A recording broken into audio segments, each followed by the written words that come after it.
Someone in the crowd said to Jesus, "Teacher, tell my brother to share the inheritance with me." He replied to him, "Friend, who appointed me as your judge and arbiter?" Then he said to the crowd, "Take care to guard against all greed, for though one may be rich, one's life does not consist of possessions." Then he told them a parable. There was a rich man whose land produced a bountiful harvest. He asked himself, "What shall I do? For I do not have space to store my harvest." And he said, "This is what I shall do. I shall tear down my barns and build larger ones. There I shall store all my grain and other goods, and I shall say to myself, 'Now, as for you, you have so many good things stored up for many years. Rest, eat, drink, and be merry.' But God said to him, 'You fool, this night your life will be demanded of you, and the things you have prepared, to whom will they belong?' Thus will it be for all who store up treasures for themselves, but are not rich in what matters to God." The Gospel of the Lord. Praise is due, Lord Jesus Christ.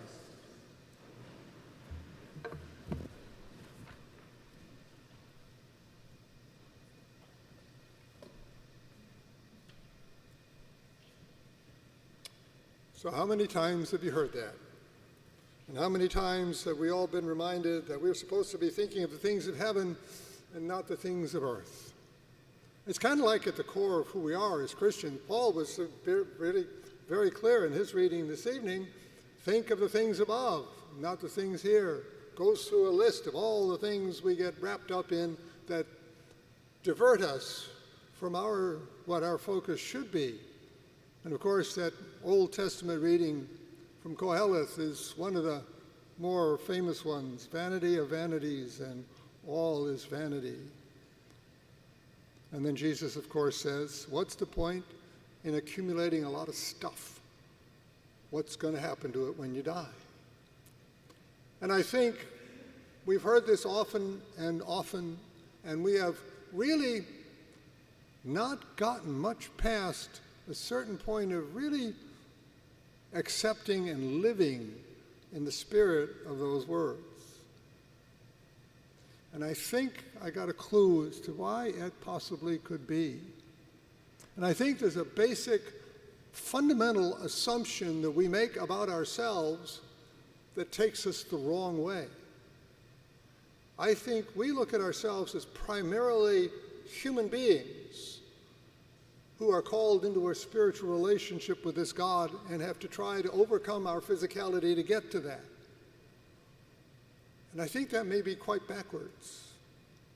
I think what we really have to do is see ourselves first as spiritual beings who are having a physical or human experience in which we come to know God, and He reveals Himself to us in many different ways and invites us to enter into a relationship with Him so that we can be prepared to enjoy the fullness of our spiritual existence with Him. And I think that's a whole different way of looking at things, because then we don't see a lot of the stuff that we hear in the Scriptures as trying to undo who we are, but more likely to help us to become more than who we are, more of who we have been made to be. You know, an image that came to mind is that of a butterfly. If we think about what a butterfly goes through, you know, it starts out as a little bitty egg stuck to a leaf, and it goes through several stages before it finally unfurls those wings and turns into that beautiful gift of creation that comes in so many different colors, shapes, and sizes, and helps us to appreciate the blessings that God has given us. We don't see ourselves in that same way. We just kind of see ourselves, I think, as kind of linear. We get born, and then we go through life, and we die. And that's the way it happens. But that's not the way it happens. Because our starting point is not birth. It's not even the time in the womb. Our starting point really is in the mind of God. We don't get to have life until God decides to give us life. He intentionally creates each one of us. Otherwise, what Paul talks about the gifts of the Spirit wouldn't make a whole lot of sense. We are all created individually, uniquely, separately, and differently by the one who created the whole universe. So we exist in his mind before we exist in the womb of our mother. So that's kind of like phase 2. And then what's really a critical transition for us is baptism. And that's when we first get the experience of encountering our spiritual side as God reveals it to us and opens us up to it in the gift of life in baptism and the faith that comes with that. And he entrusts our parents with helping us to understand what that's about and to grow in an understanding of who God is and how he fits into our life and what he has called us and created us to be. And at some point, though, we get to the next stage, which is where we as individuals finally make that acceptance and commitment ourselves in some adult answer, some adult statement, some adult way of really saying we believe in God, we believe that he's a part of our lives, we believe that he's created the universe. And that's an important step. But that's only another step. But each of these steps means we leave something behind. When you're a baby and you get baptized, you're not so much sure. But if you're an adult and get baptized, there's an awful lot more meaning in that transition, because when you are invited to renounce Satan and believe in God, you know a bit more what you're talking about. Your parents aren't making the commitment for you, and they're not answering the questions for you. You're answering for yourself, and you know somewhat of the consequences. And then there are other times in our lives, and these happen differently for each of us, where we're invited to go through another conversion or transformation experience. And there may be many of them. There's a saying about the church itself being an institution that's constantly in need of transformation or conversion. And we human beings are the same thing. God doesn't expect us to become perfect after baptism and stay that way and get into heaven that way. That's not what that's all about. God invites us to enter into a relationship so that he can help us to come to terms with who we really are as a spiritual being. So that these material things that seem to stick to us and we accumulate over time have a whole lot less meaning and a whole lot less power over us. We don't worry about it. One of the things that always comes to mind when I think of possessions is I knew this guy who had a boat when I was working at the Coast Guard Academy, and there's this river alongside the Coast Guard Academy, and he had the boat tied up at a slip up the river a ways. And one morning he went to see the boat, and the back end of the boat was on the bottom of the river. And he said, "Do you know what a boat is?"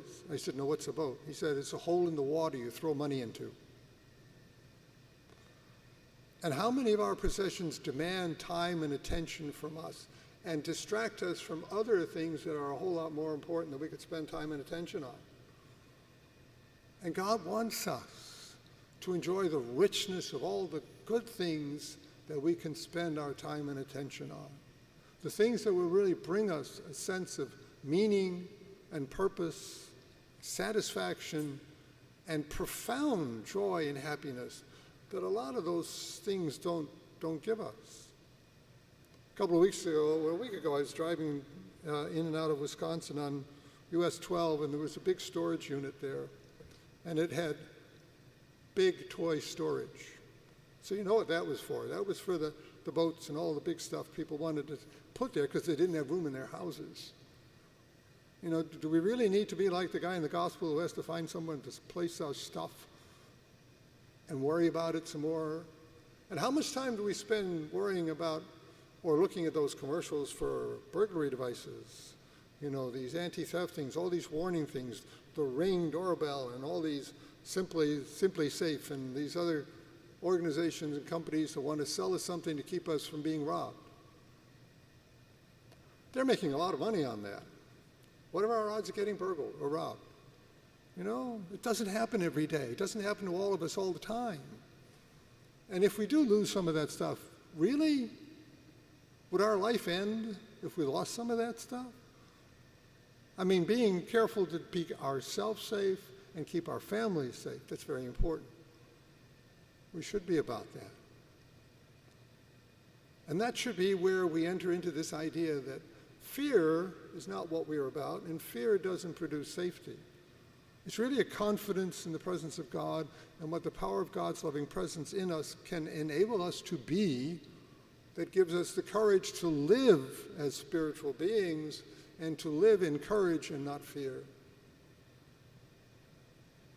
That's what helps us to really come to terms with the fact that no matter what happens in our lives, there is this abiding confidence and presence in our fundamental spirituality that protects us from all the damage that we can incur from letting ourselves be suckered into being twisted and turned by all the vagaries of life. But that's a part of the process that's called life, the process that's called engaging in a relationship with Jesus. It's all about us letting him draw us in the Spirit into this relationship. And yeah, it's not going to be easy. One of the toughest times in the life of a butterfly is breaking out of the chrysalis. And it's important that it doesn't get any help, because if it doesn't use the effort to break out of that chrysalis, it will never fly. It will never have the strength in its wings to fly. There are times when transformation for us is going to be hard. Letting some things go in the past and taking on new challenges and new invitations from Christ. But the power of the Spirit is always there to enable us to do those things so that we do have the strength and the courage to be more of what we have been created to be that spiritual creature that God has loved into life and is going to love all the way through till it's our time to be enfolded in his arms and become the fullness of the beings that he has created us to be. And I think if we focus more on that side of us and not so much on the other, we might get through this life with a little more joy and peace, a little more hope, a little more courage. Because what holds us together, what gives us strength, is the conviction that we are always held in God's hands. He is always with us and in us, and the power of the Spirit will always shield and guide us in the way of this journey, this pilgrimage, this enterprise that is called our faith and our life with Christ.